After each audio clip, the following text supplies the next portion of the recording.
Halo, assalamualaikum warahmatullahi wabarakatuh. Bertemu lagi dengan saya di sini Satrio Wahyu dan ini adalah Diary Satrio Wahyu, sebuah diary luar biasa yang semakin dirindukan.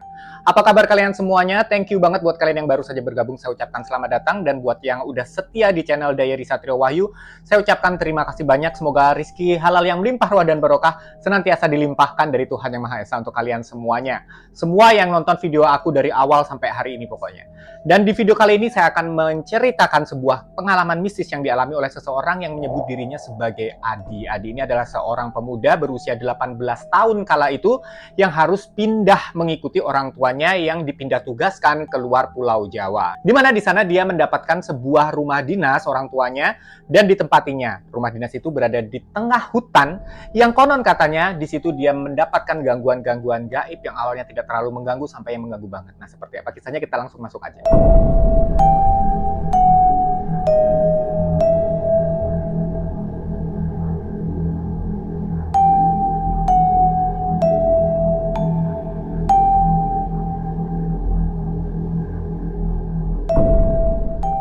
Jadi kisah ini terjadi tahun 2000-an awal, di mana Adi ini kala itu masih berusia 18 tahun.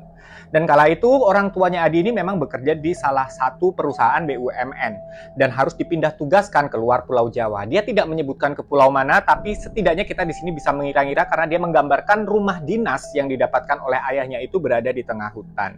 Dan perusahaannya pun juga tidak dia sebutkan tentunya.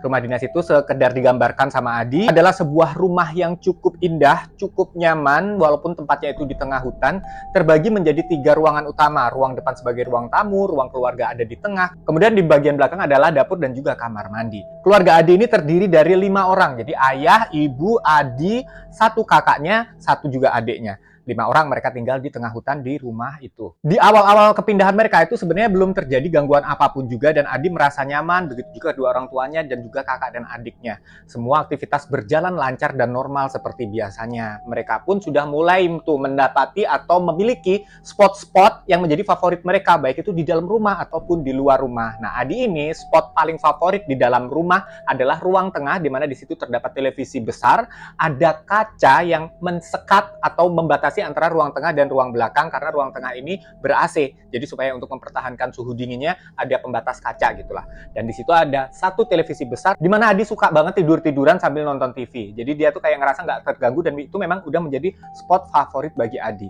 Adiknya punya lagi sendiri, kakaknya juga punya spot sendiri di rumah itu ataupun di luar rumah. Seperti tadi yang udah aku bilang, di awal-awal kepindahan mereka itu belum mengalami gangguan apapun juga. Seiring berjalannya waktu, tak terasa hampir setahun mereka tinggal di rumah dinas tersebut. Dan suatu hari, siang hari Adi ini ditinggal sama orang tuanya dan juga kakak dan adiknya. Sebenarnya nggak juga ditinggal, dia itu sebenarnya ditawarin untuk ikut berbelanja ke kota, karena memang dia harus keluar dari perumahan dinas itu, di mana di sana di kota itu ada supermarket untuk belanja bulanan mereka.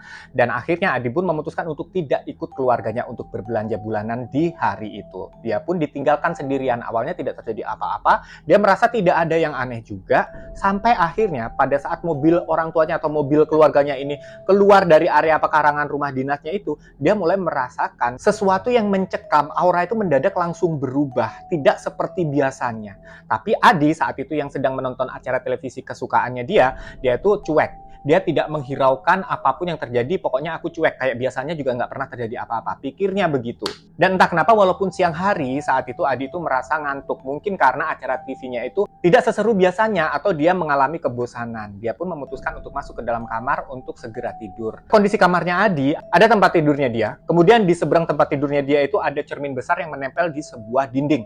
Jadi satu dinding itu full cermin. Sehingga ada kalanya nih, kalau Adi tiduran di ranjangnya dia itu menghadap ke cermin, sehingga dia bisa melihat arah belakangnya. Nah, di arah belakangnya ini ada jendela yang menghadap keluar rumah, dan di situ ada space antara jendela dan juga ranjangnya Adi. Macam ada lorong gitu, bisa dibayangkan ya. Singkat cerita, Adi itu mencoba untuk tidur sambil mendengarkan musik. Kenapa dia sambil mendengarkan musik mengenakan headset? Karena dia itu untuk mengusir sedikit rasa takutnya dia, karena memang auranya udah dia rasa tuh nggak enak. Nah, mungkin karena ketakutan atau apa, entah Adi itu merasa susah sekali untuk tidur, padahal tadinya itu ngantuk. Tiba-tiba di tengah asiknya Adi ini mendengarkan satu lagu yang sedang dia dengarkan itu mendadak mati. Dia pikir mungkin handphonenya itu habis baterai, tapi ternyata waktu dicek hidup, baterainya itu masih hidup. Jadi handphonenya itu masih hidup sebenarnya. Tapi entah kenapa lagunya itu berhenti. Dia putar lagi ulang dan berhenti lagi sampai beberapa kali. Adi udah ngerasa semakin gak enak. Dia merubah posisinya ke kanan, ke kiri, tengkurap, telentang. Dia tetap aja nggak bisa tidur. Pokoknya suasana makin lama itu makin mencekam dirasakan sama si Adi ini.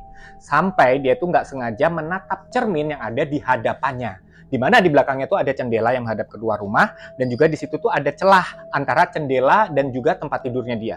Dan di situ dia melihat ada sosok putih yang sedang berdiri. Tidak nampak jelas karena Adi sendiri juga tidak berani menatap wajahnya itu sebenarnya seperti apa. Apakah jelek, apakah serem, atau gimana. Pokoknya dia nggak berani menatap wajahnya. Yang jelas itu adalah sosok perempuan. Dari mana dia tahu? Karena sosok tersebut mengenakan gaun berwarna putih. Seolah-olah itu adalah gaun dari bangsa Eropa zaman dulu katanya. Dia begitu. Karena dia ketakutan, dia pun mencoba untuk memejamkan mata, dibisa-bisain gitu dia memejamin mata. Tapi anehnya, setiap kali dia memejamkan mata, justru gambaran dari sosok itu tuh bukannya hilang, tetapi justru semakin jelas terlihat, tergambar jelas di pelupuk matanya dia itu. Kemudian Adi langsung membuka matanya kembali, dan alhamdulillahnya sosok tersebut hilang. Dan karena sosok itu sudah hilang, dia merasa sedikit tenang, akhirnya dia pun bisa tertidur, betul-betul tertidur.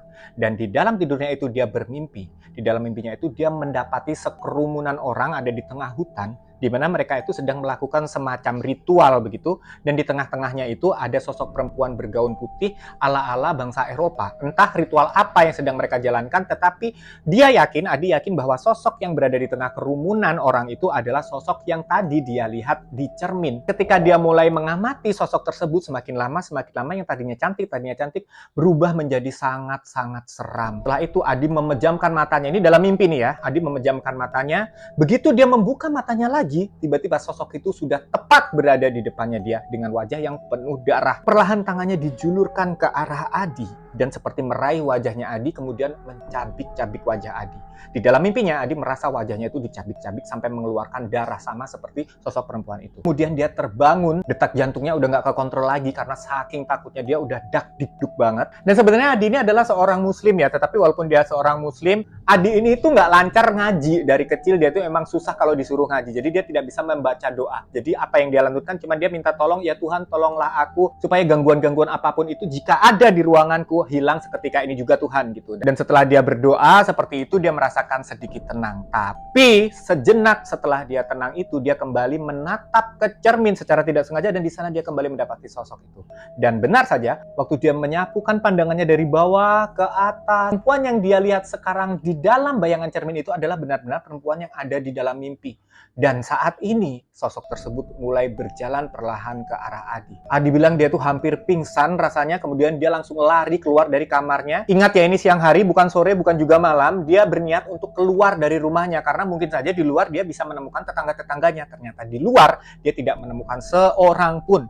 Dan seolah hari itu dia sedang tidak berada di dalam perumahan. Jadi dia merasakan perumahan itu hari itu tiba-tiba itu sunyi, tidak seperti biasanya. Karena mendapati luar rumah juga sunyi, dia pun kembali berlari ke dalam rumahnya, masuk ke dalam kamarnya, ambil selimutnya, tapi dibawa lari lagi ke ruang tengah. Di situ dia tutupkan semua sekujur badannya itu dengan selimut itu. Dan yang Adi rasakan adalah ada hawa dingin yang menjalar ke seluruh tubuhnya. Sampai dia itu menggigil, keringat dingin udah mengucur dari kepala sampai ujung kaki. Dia berusaha memejamkan matanya karena ketakutan, tapi seperti biasanya, ketika dia memejamkan matanya, bukannya hilang sosok itu, malah semakin jelas. Tadinya dia cuma lihat di dalam bayangan cermin di dalam kamarnya, ketika dia memejamkan matanya, seolah-olah sosok itu tuh ada di pelupuk matanya tepat di hadapannya dia, sama seperti di dalam mimpinya. Dengan wajah yang pucat dan darah yang mengalir dari ubun-ubun memenuhi wajah, memenuhi leher sampai ke badannya. Jadi sosok perempuan ini basah oleh darahnya sendiri. Dan yang lebih seramnya lagi, kali ini sosok tersebut berhasil meraih wajahnya Adi, tidak hanya mencabik-cabik tapi juga merobek mulutnya Adi. Di dalam bayangannya, Adi merasa mulutnya ini benar-benar robek, perih, sakit, dan juga mengucurkan darah yang sangat banyak.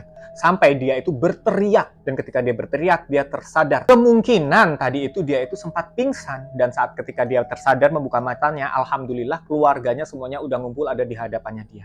Adi pun menceritakan apa yang dia alami. Dan ternyata keluarganya ini itu tidak jadi belanja ke supermarket, karena ketika mereka sampai di supermarket itu mereka nggak dapat parkiran. Karena mungkin karena ini weekend, pengunjung supermarket itu yang belanja itu banyak sehingga mereka nggak dapat parkiran, sehingga mereka memutuskan pulang. Dan sebenarnya keluarga ini tidak terlalu lama meninggalkan Adi. Kurang lebihnya itu cuma 30 menit. Tapi entah kenapa kenapa yang Adi rasakan saat dia tadi sendiri di rumah itu tidak hanya 30 menit, melainkan dia merasa seperti seolah-olah itu berjam-jam, sangat lama. Nah, sampai detik ini pun Adi juga tidak paham apakah yang dialaminya itu sebuah mimpi, apakah dia memang terlempar ke dimensi yang lain, tapi yang jelas pengalaman mistis ini benar-benar terjadi dan sampai detik ini masih teringat jelas. Dan Adi juga menceritakan semenjak saat itu ada hikmahnya di mana Adi sudah mulai belajar mengaji dan saat ini Adi sudah bisa mengaji. Kalau sesuatu nanti terjadi lagi seperti gangguan-gangguan gaib seperti yang pernah dia alami, dia sudah bisa berdoa, baca ayat kursi lah, Al-Fatihah, dia udah bisa. Sebelumnya nggak bisa. Itulah sih menurut aku pentingnya kalau kita itu membiasakan diri kita berdoa, kita tentunya tidak akan setakut Adi. Walaupun Adi kala itu saat mengalami gangguan gaib, dia mampu menepisnya dengan doa sebisanya dia, tetapi alangkah baiknya jika kamu memang seorang muslim, kamu bisa mengaji dan belajar berdoa secara agama yang kita percayai.